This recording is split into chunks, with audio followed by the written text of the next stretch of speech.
भी क्यों ना हो। सरकार, हमारे लिए क्या हुक्म है? तुम लोगों ने मछली की जिंदगी बहुत जी ली जी। अब मगरमच्छ बनो, मगरमच्छ, ताकि मैं जब कहूं जिसे कहूं उसे खा जाओ, निकल जाओ। अब खाना तो दीजिए, हम हजम कर ही जाएंगे। ये मौका, ये सुनहरा मौका बार बार नहीं आता। चंद्रकांता चांद महल में अकेली है। मैं अपने बाप की परवाह नहीं करता। अरे चंद्रकांता अपने बाप की परवाह नहीं करती, वीरेंद्र सिंह अपने बाप की परवाह नहीं करता, तो फिर मैं क्यों करूं? मैं सूर सिंह क्यों अपने बाप के सामने घुटने टेक दूं? आपने सही कहा हुजूर, सारे बच्चे अपने बाप से बगावत कर रहे हैं, एक आप ही पीछे रह गए। बगावत का मौसम और जवानी की रातें वापस नहीं आती हुजूर। चुप रहो, जाकर पूरी तैयारी करो, ताकि चांद महल के हर सिपाही पे हमारे सिपाही बिजली बनकर टूटे और चांद महल हमारे कब्जे में हो। फिर चंद्रकांता हमारी बाहों में होगी। इसके लिए तो हमें चांद महल जाना पड़ेगा हुजूर। बेवकूफ, ये तैयारी करने के लिए मैं क्यों कह रहा हूं, तुम्हारी शादी के लिए नहीं। चांद महल जाने की तैयारी करो, सुबह होते ही हम विजयगढ़ से रवाना हो जाएंगे। फिर चांद महल पहुंचते ही मैं एक शेर की तरह हिरनी चंद्रकांता को दबोच लूंगा।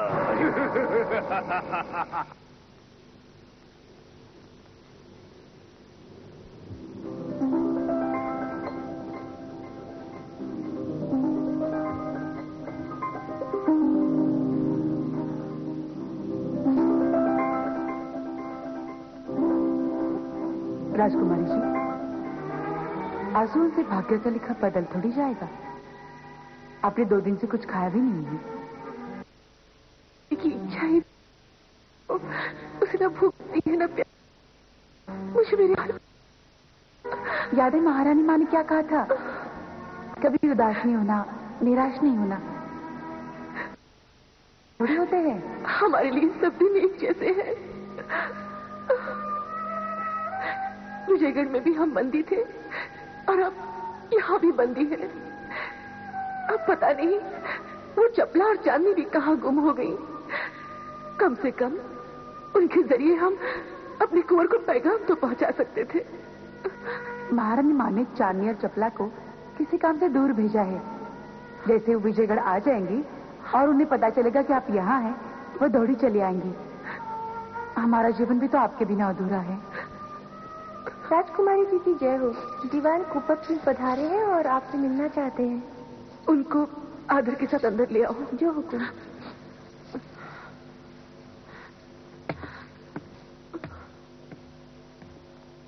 राजकुमारी की जय हो। हमारा क्या दोष है दीवान जी, हमारा क्या दोष है? न विजयगढ़ में हमारा कोई साथी है और न यहाँ कोई। विजयगढ़ में हमें अपने ही राजमहल में अपमानित होना पड़ता है। मुझे आपसे कोई शिकायत नहीं, आप तो देवता समान हैं, मगर आपका वो बेटा क्रूर सिंह। मैं भी आपको यही बताने आया हूं बेटी। क्रूर सिंह नेक कभी नहीं था और अब भी सही रास्ते पर नहीं चलना चाहता है। उसके दिलो दिमाग में कोई भूत प्रेत या शैतानी ताकत बैठ गई है जो हमेशा यक यक यक करती रहती है और विनाश चाहती है। उसका इरादा यहां आने का था। हो सकता है वो हमारा और महाराज का आदेश ना सुनते हुए यहां जाए, लेकिन आप चिंता न करें बेटी, जब तक हम हैं वो आपकी परछाई को भी नहीं छू सकता। आपने यहाँ आकर मुझ पर सचमुच उपकार किया है। आपकी आंखों में जो छलकता हुआ प्यार मैं देख रही हूँ, वो तो शायद मैंने अपने पिताजी महाराज की भी आंखों में कभी नहीं देखा। बस चिंता हमें अपनी माँ की है, न जाने वो किस हाल में होंगी। ईशानी माँ की जय हो। अय्यारी चपला सफर से लौट आई हैं, आपसे मिलने की इजाजत चाहती हैं। उसे फौरन पेश करो। जो हुकुम।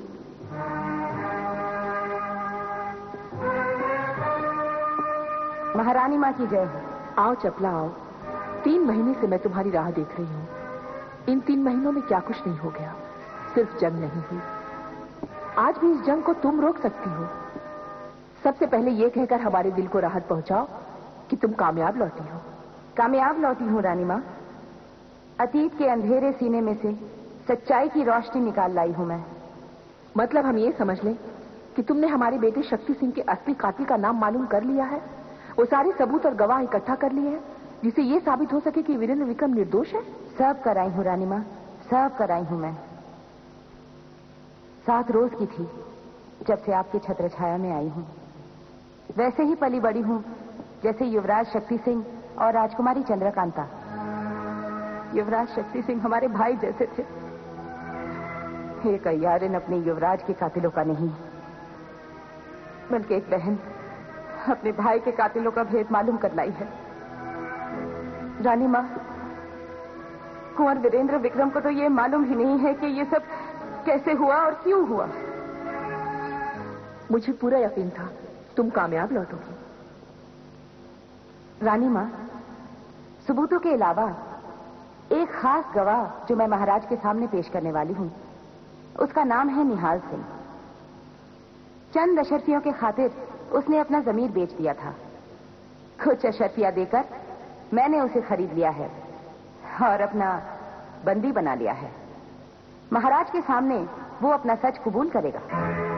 शाबाश चपला, उसे महाराज के सामने पेश करो ताकि महाराज असली मुजरिम को सजा दे सके। जो हुक्म रानी माँ।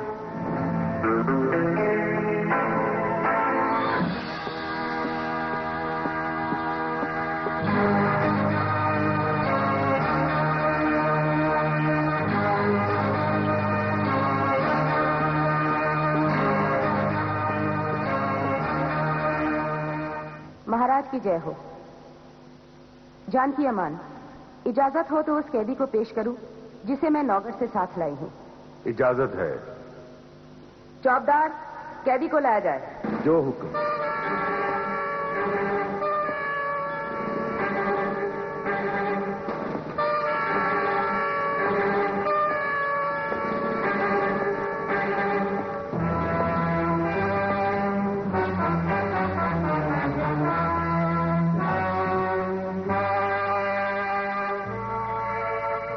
ये कैदी कुंवर वीरेंद्र विक्रम का खास खादिम है। इसका नाम है निहाल सिंह। आप तो इसे पहचानते होंगे। क्या ये निहाल सिंह है?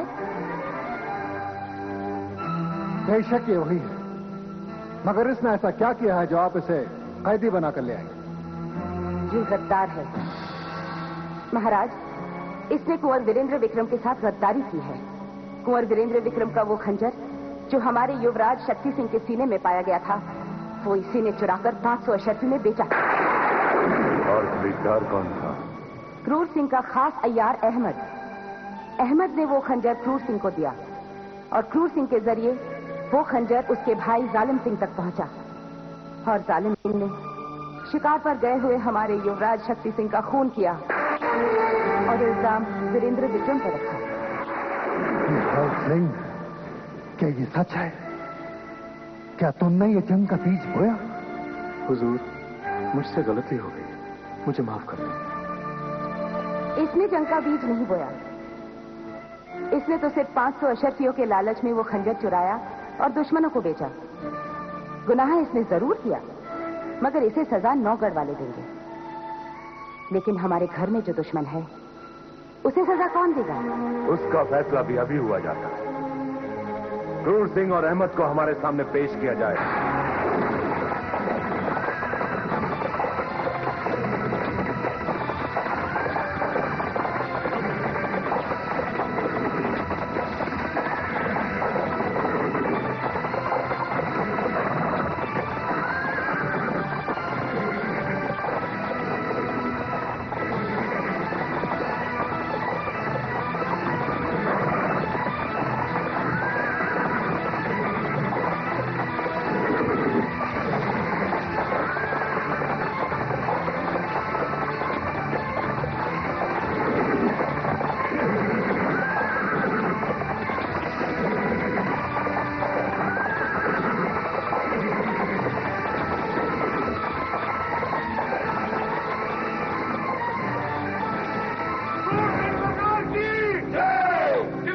उदय हुआ।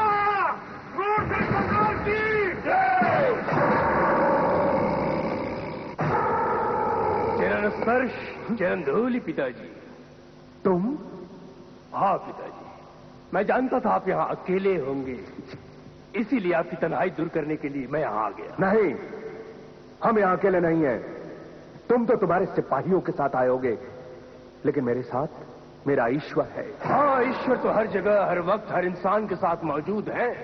हम में, तुम में, खड़क खम्भ में घट घट व्यापे ईश्वर, ये मैं भी मानता हूँ। लेकिन मेरे सिपाही तो जंग लड़ सकते हैं, क्या आपके ईश्वर जंग लड़ सकते हैं? क्रूर, तुमने यहां आकर बहादुरी का नहीं, कायरता का परिचय दिया है। तुम बहादुर नहीं, कायर हो। हाँ हाँ हाँ हाँ हाँ, कायरता ही सही, मैं कायर ही सही। इश्क में और जंग में जायज सभी हथियार हैं। अगर आप ये समझते हैं कि चंद्रकांता की मोहब्बत में मैं यहां खींचे चला आया हूं, तो ये आप गलत समझ रहे हैं मेरे यक पिताजी। चंद्रकांता को इस चांद महल तक पहुंचाने में हमारा दिमाग है। दो रियासतें आज एक दूसरे के साथ जंग करने पे आमादा है, ये भी हमारा दिमाग है। चंद्रकांता इस चांद महल के बाद कहां जाएगी, इसका फैसला भी हम करेंगे, आप नहीं। क्रूर, तुम भूल गए हो कि तुम किसके बेटे हो। ना ना ना ना ना ना ना, ये मैं कैसे भूल सकता हूँ कि मैं अपने यक पिताजी का बेटा हूँ। लेकिन आप ये भूल गए हैं कि आप किसकी औलाद हैं। आप जिसकी औलाद हैं, आपके बाप यानी कि मेरे यक दादा, उनको भी एक बार इसी चाबुक, जिसे महाकाल कहते हैं, ऐसे ही हलक किया गया था। और उसी महाकाल का दर्द मेरी हड्डियों में गूंज रहा है, आपकी हड्डियों में नहीं। मैं तुम्हारे दर्द को जानता हूं, समझता हूं, लेकिन इसमें चंद्रकांता का क्या दोष है?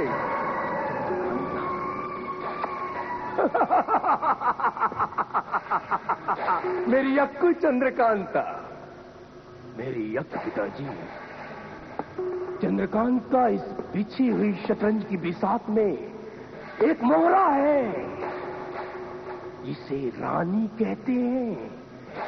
और रानी का कर्तव्य है कि अपने बादशाह की खिदमत करे, वो किसी प्यादे की जागीर नहीं। और उस रानी तक पहुंचने के लिए तुम्हें हमारी लाश पर से गुजरना होगा। बिल्कुल दुरुस्त पिताजी, शतरंज की बाजी में हमेशा ऐसा ही होता है। रानी तभी मिलती है जब हर प्यादे अपनी अपनी जिंदगी कुर्बान कर देते हैं। क्रूर, तुम अपने इरादों में कभी भी अबे बूढ़े, नहीं, माफी चाहता हूं मेरी यक पिताजी। विजयगढ़ के दीवान जी, आप अब बीमार हो गए हैं, और बूढ़े भी। अब आपको दवा और आराम की जरूरत है। मेरे ख्याल से आपको लंबे आराम की जरूरत है। यक।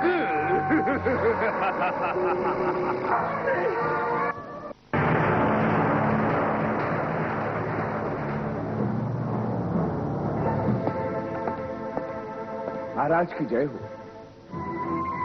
हुजूर ने याद फरमाया। तुम अकेले क्यों आए हो? क्रूर सिंह कहाँ है? हुजूर, उनकी तबीयत बहुत नासाज है, वो तो बिस्तर से उठने के लायक भी नहीं। तो फिर उन्हें बिस्तर के साथ ही पेश किया जाए। अहमद अय्यार, तुम्हारी भलाई इसी में है कि जो सच है उसे साफ साफ कह दो। इस साजिश में यकीनन तुम भी शरीक हो। मैं? महाराज, मैं कुछ समझा नहीं। मुझे तो किसी साजिश का इल्म नहीं है। महाराज, हम लोग तो अय्यार हैं, बस हुक्म की तामील करते हैं। अहमद अय्यार, हमने तुम्हें अभी सच बोलने का मौका दिया। मुखबिर बनकर सच बोल देते तो शायद, मगर अब जो कुछ भी कहोगे वो अवाम के सामने सजा काम है कहोगे। जहां गूंगे मुजरिम भी बोलने लगते हैं। अहमद को सजा के मैदान में पहुंचाया जाए। तेज सिंह, तुम खुद जाओ और क्रूर सिंह को अपने साथ लेकर सजा के मैदान में पहुंचो। जो आज्ञा महाराज।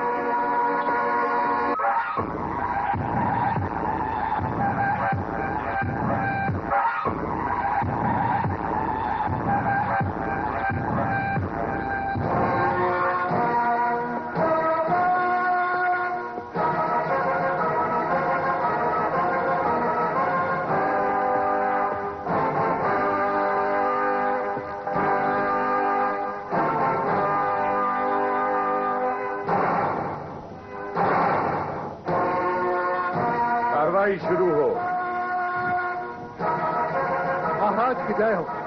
क्रूर सिंह कहीं नहीं है महाराज। अहमद ने जानबूझकर हमें गुमराह करने की कोशिश की। क्रूर सिंह ना तो बीमार है और ना ही अपने महल में। चौकीदारों का तो ये कहना है कि वो इस वक्त विजयगढ़ में ही नहीं है। वो सुबह सवेरे सूरज निकलने से पहले ही रियासत छोड़कर भाग गए। वो सच जो अहमद के सीने में दफन है वो उसी की जुबान के जरिए बाहर आने दो। महाराज, ये भी एक अय्यार है और मैं भी एक अय्यार। मुझे इजाजत दी जाए कि मैं इस माहिर अय्यार को सच बोलने पर मजबूर कर दूं। इजाजत है। इंसानी जिस्म का हर नाजुक मुकाम मुझे मालूम है, जो शायद तुम्हें भी मालूम होंगे। तुम बोलो या ना बोलो, लेकिन मेरे हर वार पर तुम्हारी हड्डियां चटक चटक के जरूर बोलेंगी। चाबुक लाया जाए।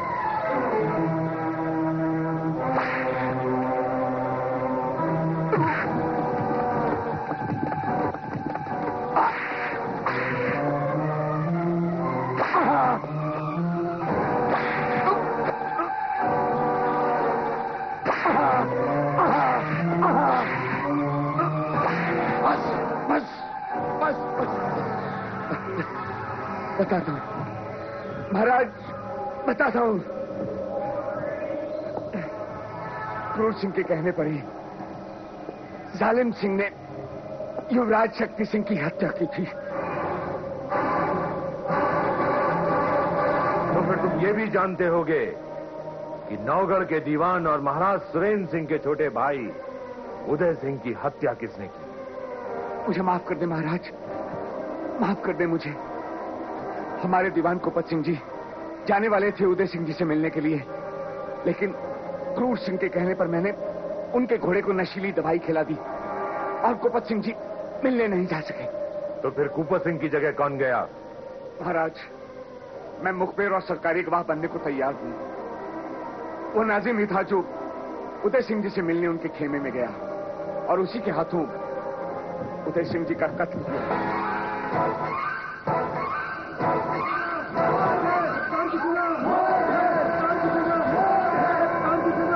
विजयगढ़ की प्रजा का फैसला तुमने सुन लिया। महाराज, महाराज ये इंसाफ नहीं है, ये इंसाफ नहीं है महाराज। कानून तो ये है कि किसी अय्यार को जान से नहीं मारा जाता। बेशक अय्यार को मारा नहीं जाता, लेकिन गद्दार की सजा सिर्फ एक है, सजाए मौत। इस गद्दार का सर हाथी के पांव से कुचलवा दिया जाए। नहीं महाराज, महाराज नहीं सिपाहियों, महाराज, पकड़ लो उसे। क्षमा महाराज।